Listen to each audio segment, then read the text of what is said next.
एक बार माँ पार्वती और भगवान शंकर जी कैलाश पर बैठे हुए वार्तालाप कर रहे थे। तब माँ पार्वती जी ने भगवान शंकर जी से पूछा, प्रभु, आप तो अपने भक्तों की सभी मनोकामनाएं क्षण में पूरी कर देते हैं, इसलिए मेरी ये जानने की बहुत इच्छा है कि आपकी कृपा पाने के लिए कौन सा ऐसा व्रत है जो श्रेष्ठ माना गया है, जिससे मनुष्य के जीवन के सभी कष्ट दूर हो जाते हैं और आपकी कृपा पाकर मनुष्य उच्च फल की प्राप्ति करता है। देवी पार्वती, आपको तो ज्ञात है, महाशिवरात्रि का दिन मुझे अति प्रिय है। इस दिन जो भी भक्त सच्चे हृदय से मेरी पूजा और अर्चना करता है, मैं उसके सारे मनोरथ पूर्ण करता हूँ। आज मैं आपको महाशिवरात्रि व्रत से जुड़ी एक शिकारी भक्त चित्रभानु की कथा सुनाता हूँ कि किस प्रकार चित्रभानु ने अनजाने ही मेरी पूजा के फल से मोक्ष प्राप्त कर लिया। एक बार चित्रभानु नामक एक शिकारी था। पशुओं की हत्या करके वो अपने परिवार को पालता था। चित्रभानु ने एक साहूकार से पहले कभी ऋण लिया था, लेकिन वो समय पर साहूकार का ऋण नहीं चुका सका, जिस पर क्रोधित साहूकार ने शिकारी को बंदी गृह में डाल दिया। संयोग से उस दिन शिवरात्रि थी, तो बंदी गृह के पास से गुजर रहे शिव भक्तों के प्रवचन उसके कानों में पड़ रहे थे। चित्रभानु भी ध्यान मग्न हो गया और धार्मिक बातें सुनता रहा। संध्या होते ही साहूकार ने उसे अपने पास बुलाया। क्यों भाई चित्रभानु, है?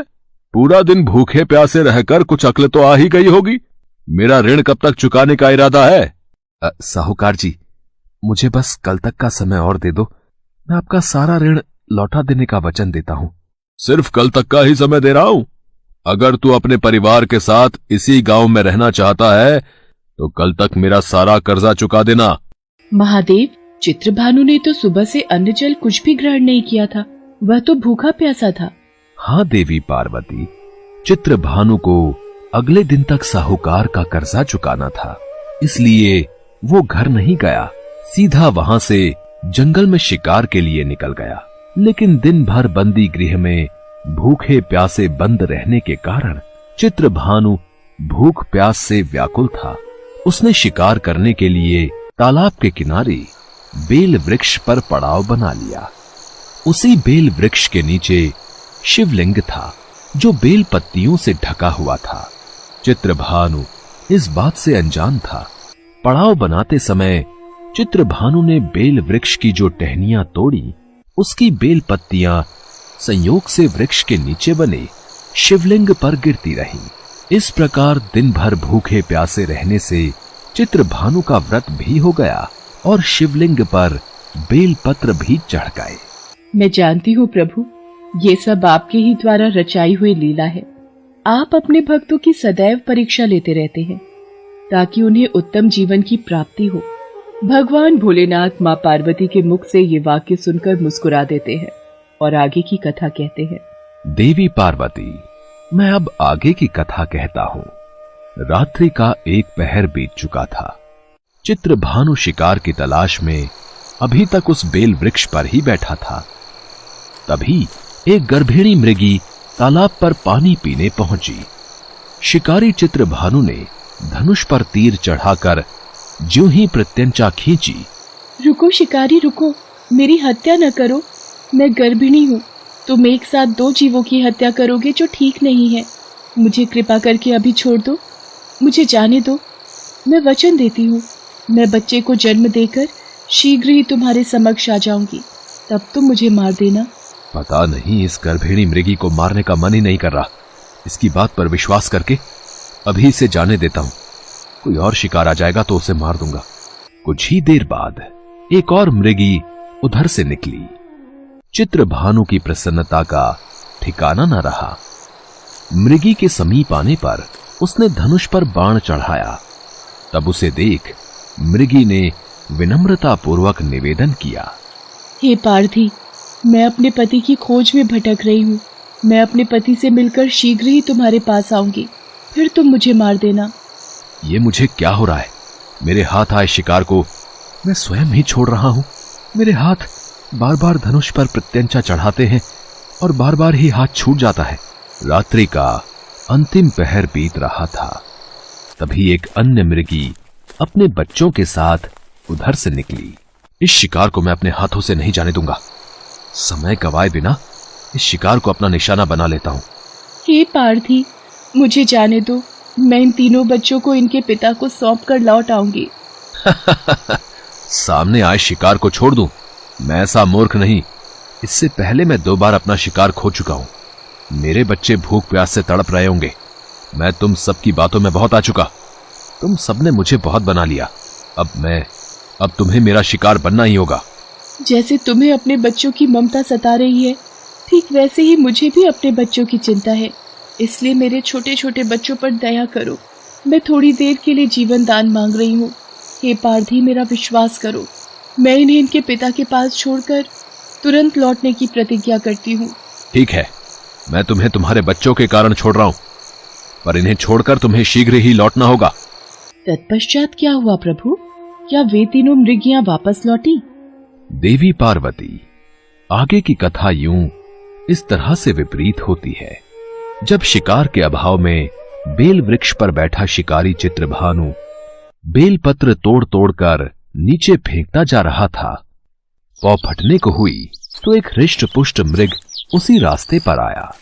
चित्रभानु ने सोच लिया था कि इसका शिकार वो अवश्य करेगा। शिकारी की तनी प्रत्यंचा देखकर वो मृग विनीत स्वर में बोला, हे पारधी भाई, यदि तुमने मुझसे पूर्व आने वाली 3 मृगियों तथा छोटे छोटे बच्चों को मार डाला है, तो मुझे भी मारने में विलंब ना करो, ताकि मुझे उनके वियोग में एक क्षण भी दुख न सहना पड़े। मैं उन मृगियों का पति हूं। यदि तुमने उन्हें जीवन दान दिया है, तो मुझे भी कुछ क्षण का जीवन देने की कृपा करो। मैं उनसे मिलकर तुम्हारे समक्ष उपस्थित हो जाऊंगा। मृग की बात सुनते ही चित्रभानु के सामने पूरी रात का घटना चक्र घूम गया। उसने सारी कथा मृग को सुना दी। हे पार्थी, यदि तुमने मुझे मार दिया, तो मेरी तीनों पत्नियां जिस प्रकार वापस लौटकर आने के लिए प्रतिज्ञाबद्ध होकर गई हैं, वो मेरी मृत्यु से अपने धर्म का पालन नहीं कर पाएंगी। अतः जैसे तुमने उन्हें विश्वास करके छोड़ा है, वैसे ही मुझे भी जाने दो। मैं उन सब के साथ तुम्हारे सामने शीघ्र ही उपस्थित होता हूं। अनजाने ही शिवरात्रि व्रत करने, रात्रि जागरण तथा शिवलिंग पर बेलपत्र चढ़ने से शिकारी चित्रभानु का हिंसक हृदय निर्मल हो गया था। उसमें भगवत शक्ति का वास हो गया था। धनुष तथा बाण उसके हाथ से सहज ही छूट गया। प्रभु, ये सब आपकी अनुकंपा है, जो चित्रभानु जैसे हिंसक शिकारी का हृदय भी करुणा से भराया है। थोड़ी ही देर बाद वो मृग सपरिवार शिकारी के समक्ष उपस्थित हो गया, ताकि वो उनका शिकार कर सके। किंतु जंगली पशुओं की ऐसी सत्यता, सात्विकता एवं सामूहिक प्रेम भावना देखकर चित्रभानु को बड़ी ग्लानि हुई। उसके नेत्रों से आंसुओं की झड़ी लग गई। उस मृग परिवार को न मारकर चित्रभानु ने अपने कठोर हृदय को जीव हिंसा से हटा सदा के लिए कोमल एवं दयालु बना लिया। आपके महाशिवरात्रि व्रत और त्योहार में सचमुच कितनी शक्ति है, जो कि चित्रभानु जैसे एक हिंसक शिकारी की प्रवृत्ति में भी बदलाव कर सकती है। इसके पश्चात देवलोक के समस्त देवता भी भगवान भोलेनाथ और मां पार्वती पर फूलों की वर्षा करने लगे। शिकारी चित्रभानु ने बुराई का मार्ग त्याग कर अच्छाई के मार्ग को अपना लिया और मेहनत मजदूरी करके उसने साहूकार का कर्जा भी चुका दिया और खुशी खुशी भगवान भोलेनाथ की कृपा से परिवार के साथ साथ खुशी खुशी जीवन व्यतीत करने लगा। हिंदू धर्म में महाशिवरात्रि त्योहार का बहुत महत्व है। ये त्योहार फाल्गुन मास के कृष्ण पक्ष की त्रयोदशी तिथि को आता है। कहा जाता है कि इस दिन देवों के देव महादेव और मां पार्वती का विवाह हुआ था। महाशिवरात्रि के दिन भगवान शंकर की पूजा की जाती है। इस दिन मंदिरों में महापूजा का भी आयोजन होता है। सभी भक्त इस दिन मंदिर जाकर भगवान शंकर के शिवलिंग पर दूध, दही, बेलपत्री, बेर और फल फूल चढ़ाकर पूजा करते हैं। मान्यता है कि इस दिन पूजा और व्रत करने से व्यक्ति की सभी मनोकामनाएं पूरी होती हैं और भगवान शंकर और माँ पार्वती का आशीर्वाद प्राप्त होता है और इनकी पूजा करने से धन धान्य सुख सौभाग्य और समृद्धि में वृद्धि होती है।